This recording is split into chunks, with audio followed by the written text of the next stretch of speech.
আসসালামু আলাইকুম রহমতুল্লাহ। ভারতকে শত্রু বানিয়ে যারা সারা বছর সিন সিন করো, সিন সিন বুকটা আমার সিন সিন করে, সেই সিন সিন করো আর সিনের উপর আস্থা এবং ভরসা রেখে ভারত বিরোধিতা করো।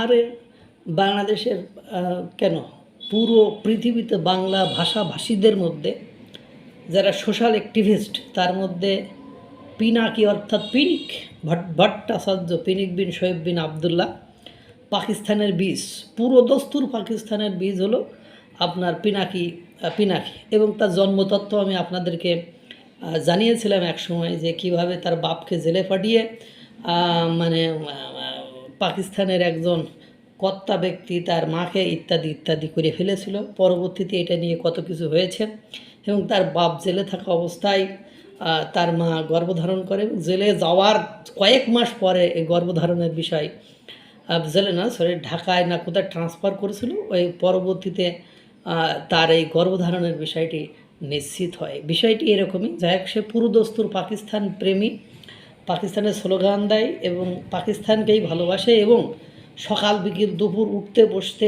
একেবারে ভারত বিরোধিতা করে সেই। এবং যখন ভারতের মেডিকেল ভিসা রেস্ট্রিকশন আসলো তখন বাংলাদেশের মানুষকে সে তার সোশ্যাল মিডিয়ায় পরামর্শ দিয়েছিল যাতে চীনে যায় চিকিৎসা সেবা নিতে। চীনের ভালো চিকিৎসা সেবা ভালো, সার্ভিস ভালো, যন্ত্রপাতি ভালো, কত কথা বলেছিল। এখন সেই পিনাকি এটা কিতা কয় একটু চলেন আপনাদেরকে শোনাই নিয়ে আসি আমি। হ্যাঁ, বাংলাদেশকে বাঁচাইতে চীন রক্ত দেবে না, সেনাও পাঠাইছে না, আমরা তার সীমান্তবর্তী না, শুধু অর্থনৈতিক স্বার্থ আছে। তার জন্য চীনের সার্বভৌমত্বের সমর্থন সত্যিকার অর্থে কিছুই মিন করে না। চীনের বন্ধুত্ব একটা শর্ত সাপেক্ষ চুক্তি, যতক্ষণ আপনি চীনের সাথে কাজে লাগতেছেন ততক্ষণে বন্ধু, যেদিন লাগবেন না সেদিন হয় উপেক্ষা পাকিস্তানের মতো 1971-এ, নয় আক্রমণ ভিয়েতনামের মতো 1979-তে। চীন রক্ত দেয় নিজের সীমান্তের জন্য কোরিয়ায়, উত্তর ভিয়েতনামে, কিন্তু চীনের রক্ত বন্ধুত্বের গ্যারান্টি না। বাংলাদেশকে বাঁচাইতে চীন রক্ত দেবে না, সেনাও পাঠাইছে না।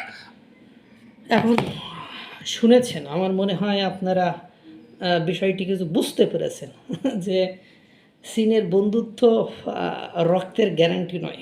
অর্থাৎ চীন আপনার যতদিন তার ব্যবসা আছে চীন ততদিন থাকবে, চীনের ব্যবসা নেই চীন আপনার কাছে থাকবো না। যেমন এই যে তিস্তা মহাপ্রকল্প, আমি সেই যখন থেকে আমার হুঁশ জ্ঞান হয়েছে তখন থেকে আমি শুনে আসছি, কিন্তু ভারতকে উপেক্ষা করে, ভারতকে এড়িয়ে চীন কোনো কিছু করেছে আজ পর্যন্ত আমার দেখা নেই বা আমার জানা নেই। এবং বাংলাদেশ থেকে চীনের আর তেমন কোনো কিছু পাওয়ার নেই। জানে যে চীন আমাদের বাংলাদেশ আমার এখানে আসছে তিস্তা মহাপ্রকল্পের বিষয়টিতে বলবে, অস্ত্র কেনার কথা বলবে, কিন্তু কিনতে পারবে না মার্কিন যুক্তরাষ্ট্রের সাথে যে চুক্তি তারা করে ফেলেছে। এই জন্য তারা এমন একটা শর্ত দিয়েছে, সে শর্ত বাংলাদেশের পক্ষে মানা সম্ভব নয়।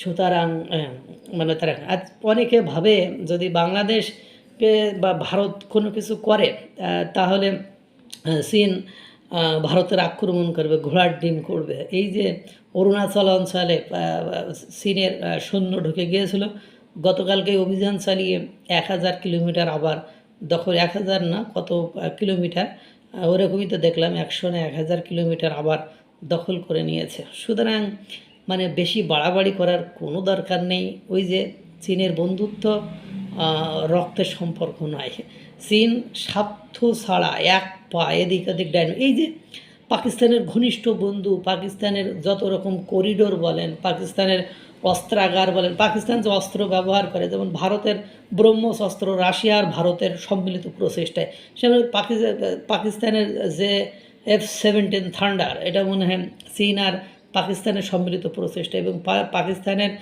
যে বড় বড় তেল খনি বা বিভিন্ন খনিজ আছে সেগুলোতে এক্সপ্লোরেশনের দায়িত্ব আছে মনে হয় চীন। কিন্তু চীন দেখছেন আজ পাকিস্তানে আফগানিস্তান আক্রমণ করে, আজ ওর দেশের বিদ্রোহী গোষ্ঠীরা তাকে হেনস্থা করে ফেলছে।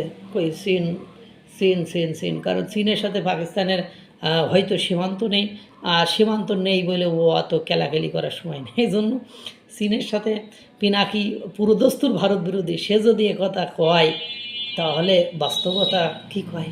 আল্লাহ তাআলা সকলকে ভালো রাখুক, সুস্থ রাখুক। আসসালামু আলাইকুম ওয়া রাহমাতুল্লাহ।